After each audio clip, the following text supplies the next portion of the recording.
Lance, can you speak to what he was talking about with as far as the tempo and what you saw when you guys in the third quarter when you did pick it up a little bit as to kind of when you were just kind of methodically trying to drive down the field?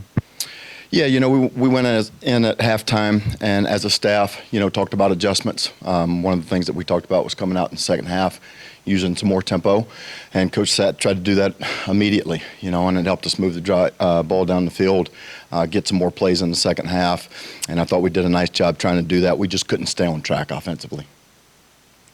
Yeah, when you watched the film afterwards and graded it, what impressed you and what disappointed you? Yeah, I think our guys played hard. I think we played physical. I think, like Coach Satt just mentioned, we didn't always match their intensity and continue to keep that throughout the game.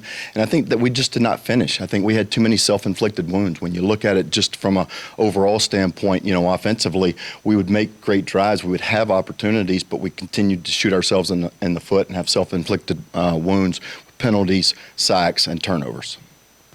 Was there anything that surprised you after this first game as offensive coordinator with this team? Just something that you maybe thought would have happened that didn't with this team?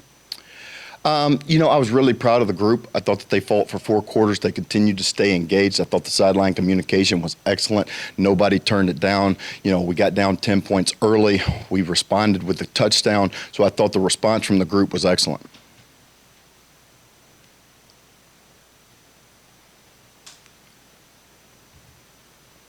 Lance, what did you feel like when you watched the film with Malik and some of the decisions, that he made? Was it, he was 16 of 22, but yet it just didn't seem like he kind of had one of his games.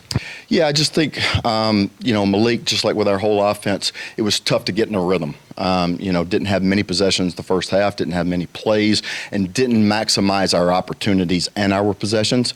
I thought early on he played well. He made good decisions. He knew where to go with the ball.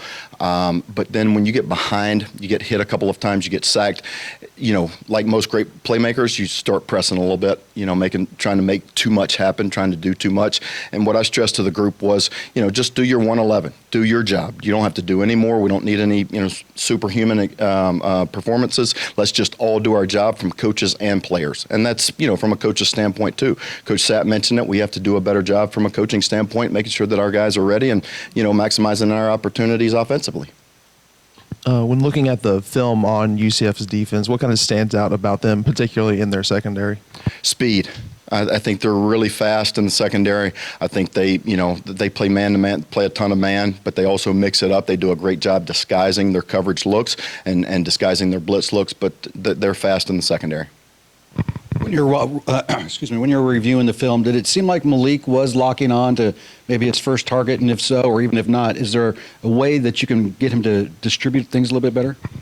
No, I don't think he was doing that at all. I think we have to find a better way to distribute the ball, offensively, find different ways to get our different playmakers involved. I think Tyon did a great job.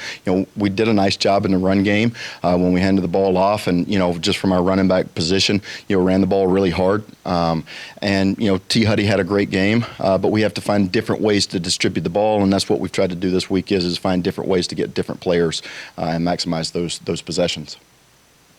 Lance, you mentioned obviously UCF has a lot of speed. How do you simulate that and practice that in such a short week?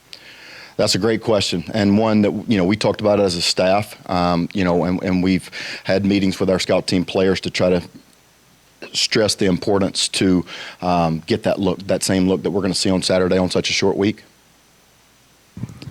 Lance, one of the things we had heard was about Tyler and his ability at wide receiver. What did you see from him? And 9 targets, 8 catches, and he had some yards after catch as well. Yeah, he did an excellent job. I thought he'd run game and pass game when he had opportunities. He caught the ball. He made the nice catch that Braden threw on the jet sweep pass. He made just really, some really nice contested catches, and then, had some nice, run after catch, which was nice to see. Those were all things that we saw during training camp, and so he did an excellent job. We'll continue to find ways to get him the ball and also mix in the other guys in the pass game and get those other guys involved more. Lance, both you and Satterfield have mentioned that at times you thought that the guys didn't really match the energy that Syracuse had. Why do you think that is, given all the hype and momentum going into the season? Yeah, let me say this first. I think our guys have had an excellent offseason. I thought we had really great preparation leading up to Syracuse. I thought the focus was there. I thought there was great preparation. I just think sometimes in first games in college football, you have guys who haven't played a ton of football, and sometimes the environment can get to you in college football. You don't have those preseason games to, get yourself ready, and so the first time that you're going out there against somebody else other than yourself, it's live bullets, and it's real. And so it was a tough environment on Saturday night, but we have to do a better job, and I think that that's where you learn and you can grow from what happened. Look, just like in life, sometimes you have to learn more from your losses, and you do learn more from losses than you do from wins. So it's how do we grow and get better from this? Lance, what do you think the offensive line can do better going into UCF? It seemed like there were some times where Syracuse was able to get pressure on Malik and speed him up a little bit. Yeah, I actually thought our offensive line played well, especially in the run game. They came off, they established a new line of scrimmage.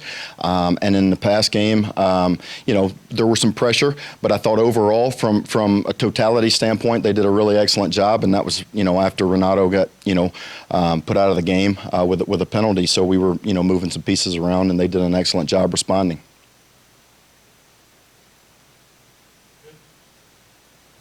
Thanks, guys.